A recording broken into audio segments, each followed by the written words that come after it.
Shalom, shalom. Call Allah Yahweh, Bahashem, Yahweh Shai, Bahashem Rakakadash. Double honors to the apostles and the elders of the great millstone of well, and salutations to the brethren on the four corners of the earth, pushing the word in truth and in sincerity. This is Ira from Great Millstone, Wisconsin, and this lesson is going to be a quick exhortation through the Spirit of the Lord. We are in the ending stages of the Feast of Unleavened Bread, and as such, being still in the Passover, and even after the Passover, you have a lot of demons and distractions and things that just in the world that wants to hinder you from following the Lord and doing the will of the Father and the Son and doing the work. And I really just wanted to make this video to, exhort brothers and myself first and foremost, and to just give a word, a comforting word of advice, because we're all going through this thing, and we're all being attacked by the same demons and the same and being hindered by the same things. So I'll just hop right into it. This is Ecclesiastes chapter 9 verse 10, and the thing is remembering why you are here. Remembering why you are partaking in the labor of love for the Lord. This is Ecclesiastes 9 and 10. It says, "Whatsoever thy hand findeth to do, which our hands found to, our hands found the plow. Do it with thy might," meaning all of your strength. So with all of our strength, we have to continue in this thing. No matter what's going on in our lives. It says, "For there is no work, nor device, nor knowledge, nor wisdom in the grave whither thou goest." So there's nothing that you can take with you in the grave. When Lord willing, well, some of us will be translated, Lord willing, and there's some of us that won't see death, but there's going to be some of us that do see death. So at the end of this world, you don't want to regret not doing everything that you can do for the Lord with everything that you have in your being, because you can't take anything with you. You can't take any of the knowledge with you. You can't take the wisdom with you. You can't take your money with you. You can't take your children with you. So, and our lives are nothing but a vapor. Matter of fact, let me grab that.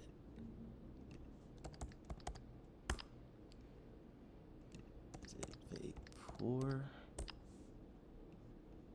Let's see. Yep. This is James chapter 4 and verse 14. I'll just get straight to the point. It says, "Whereas ye know not what shall be on the morrow. For what is your life? It is even a vapor that appeareth for a little time and then vanisheth away." So our lives are nothing but vapors, man. Like they say, the saying goes, the human life is fleeting. We're here one minute and we're gone the next. Human life is very fragile. So we have to do what we can do for the Lord today. We have to live life like there is no tomorrow. And that doesn't mean wild out and do what everybody in the world is doing, but you wild out for the Lord. You make sure that you're doing whatever you can every day for the Lord. And I'm not gonna lie, there are hindrances. There are things that come up. There are Satan messing with you. Satan hindering you from putting your videos up. Stopping the downloads, strikes on our pages. Sometimes it can seem like you're not getting anywhere, but you have to curb that demon, that doubt demon, or that "woe was me" demon, or that just all the negative demons that pop in your mind, and try to hinder your thought process, from dwelling in the Spirit. This is 1 Corinthians chapter 9, verse 24, because this thing, it's a race, it's a fight, So it's not going to be easy, but we have to put up a fight nonetheless, and if you want a prize, you're going to do whatever you can to obtain it, correct? So this is 1 Corinthians 9 and 24. It says, "Know ye not that they which run in a race run all, but one receiveth the prize. So run that ye may obtain, you know? So, and right now we're in the home stretch, you know? We're in the anchor or the last leg of a 400-meter relay, you know? And that last what, 50 meters, you know, or last 50, 30 meters that you have to run, that's when you give it your all and you exhaust everything you have in a gas tank, you know? It says, and every man that striveth for the mastery is temperate in all things, you know, meaning you'll be balanced in all things, you know? You have mastered certain things and certain elements of life that doesn't hinder you anymore, you know, that won't distract you from the Lord, you know. We have to be temperate in all things so that way we'll know how to maneuver through the world, you know, so we can get our job done. It says, and every man that striveth for the mastery is temperate in all things. Now they do it to obtain a corruptible crown, but we an incorruptible, you know, and that in their corruptible crown is their Slakia, lost my train of thought. Their credible crown is their Slakia. Having a brain freeze at the moment. Their credible crown is their constellation. That's the word I was looking for. You know, their constellation in this world is, you know, whether it's money, fame, you know, women, you know. It says, but we an incorruptible, you know, which we look for the kingdom of heaven. It says, I therefore so run, not as uncertainly, you know, so we're not running towards nothing, you know.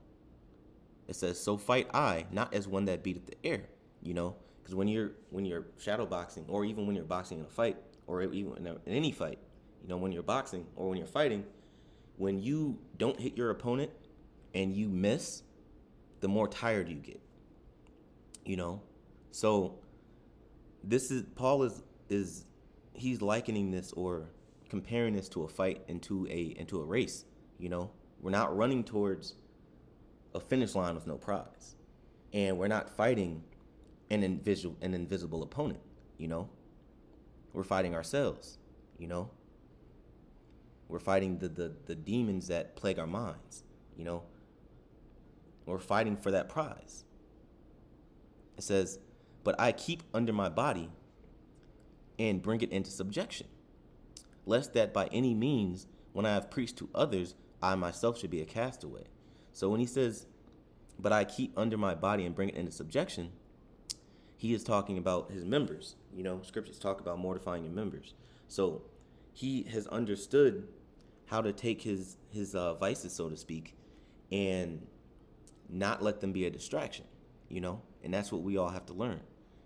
You know, it says, lest by any means, when I have preached to others, I myself should be a castaway, you know, meaning a hypocrite, you know. So he himself, you know, was going through the fight, you know, going through the race, like everybody else, man.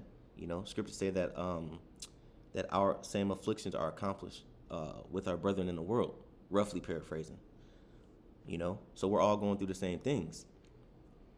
This is Romans chapter 8, verse 18, you know, and this is something that I keep in mind every day.